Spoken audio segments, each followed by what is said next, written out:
I, 34F, have been struggling with whether to post this, but I need advice on handling this situation. First, let me provide some background on how everything started.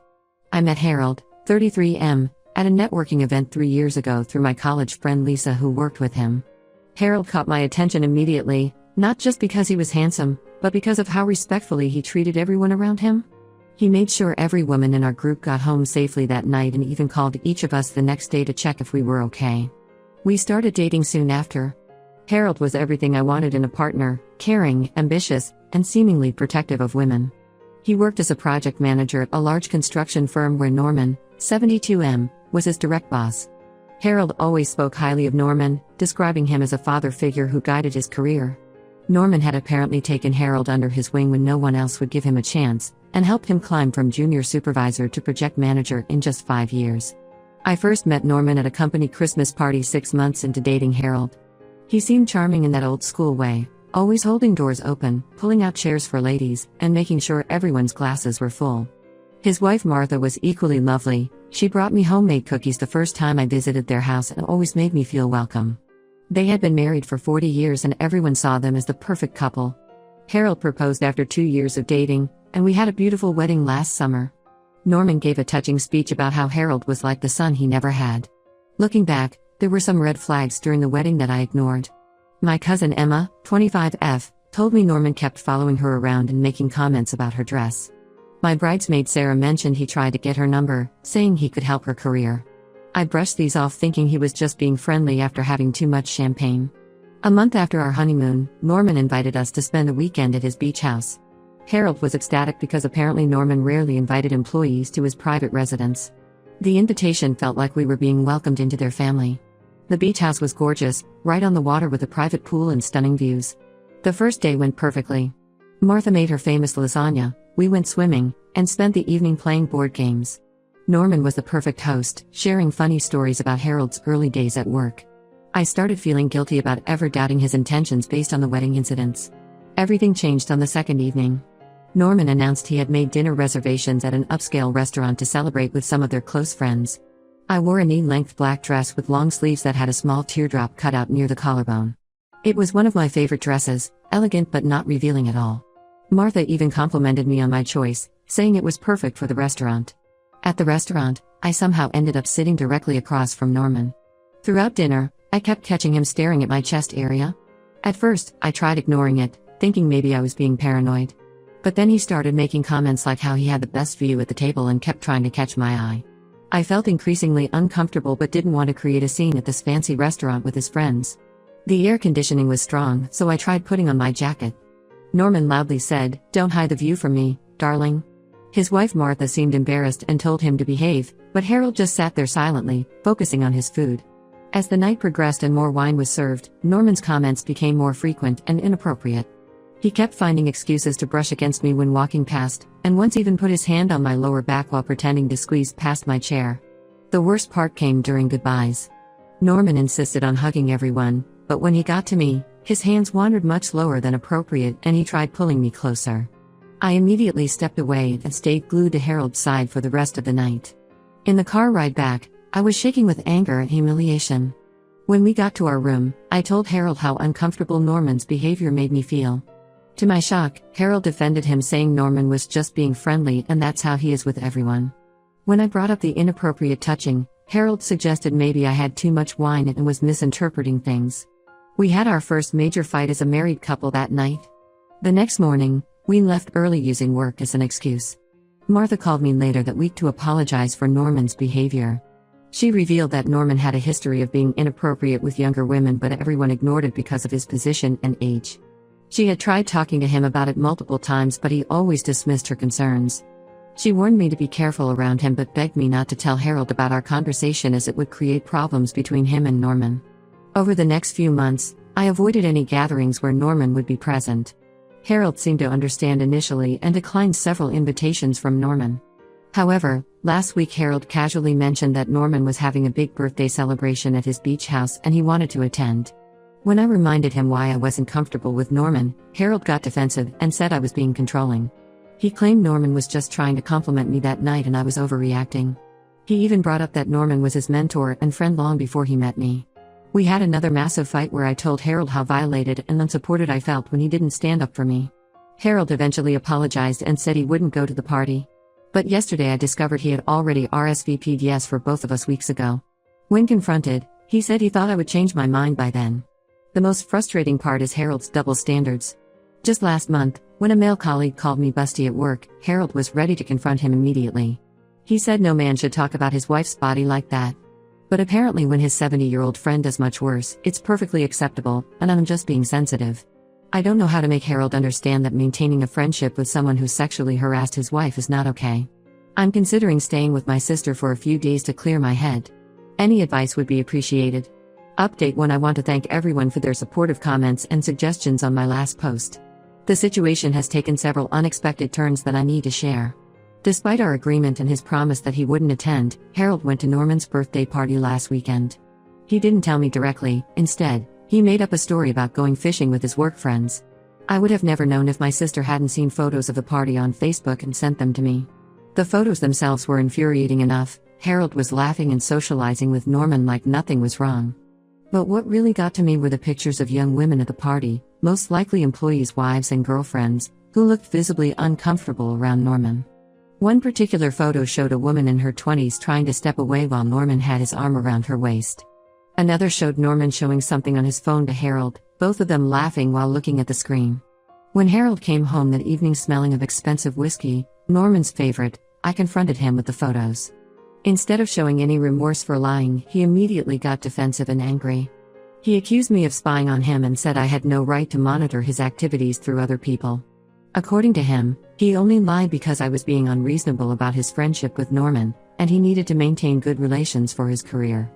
That's when Harold revealed something he'd been hiding for months. Norman had offered him a position as partner in his new construction venture. The salary was nearly double what Harold currently makes, plus a significant ownership stake in the company. Harold admitted he'd been discussing this opportunity with Norman since before the beach house incident, and that's why he couldn't risk damaging their relationship over what he called a misunderstanding. He tried justifying everything by saying Norman's behavior was just old-school friendliness, and that I needed to learn to handle such situations better if we wanted a better future. He even suggested that my inability to adapt to different workplace cultures might hurt my own career someday. According to Harold, successful people in the construction industry sometimes have different social standards, and we need to accept that for professional growth. Worried about what this meant, I called Martha the next day. I needed to understand more about this business venture and why Norman was suddenly so interested in making Harold a partner. What Martha told me made my blood run cold.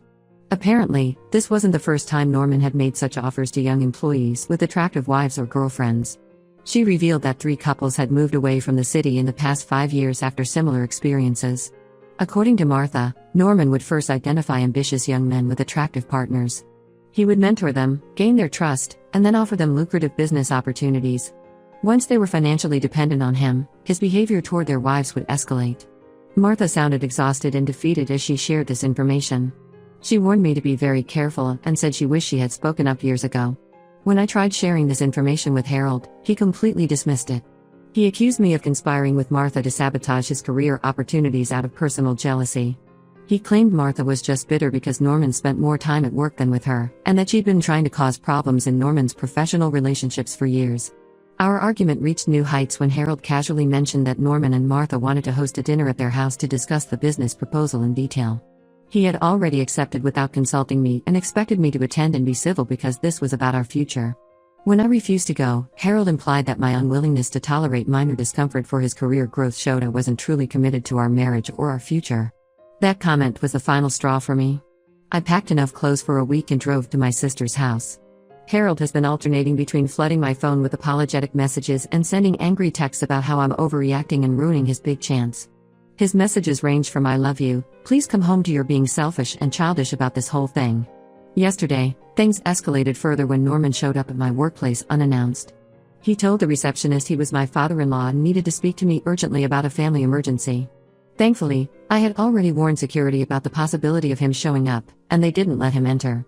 He left a handwritten note with security saying he just wanted to clear up any misunderstandings and ensure his favorite employee's marriage wasn't ruined over a few harmless compliments. I'm still trying to process how quickly my loving, supportive husband turned into someone who prioritizes his career and friendship over my safety and comfort. My sister thinks Harold is being manipulated by Norman, using the business opportunity as bait.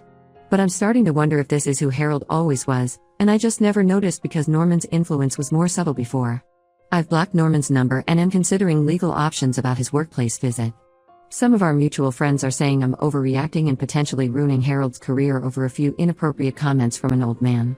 But after learning about Norman's pattern of behavior from Martha, I can't help but feel there's something more sinister at play here. Update 2: Things have gotten significantly worse since my last update.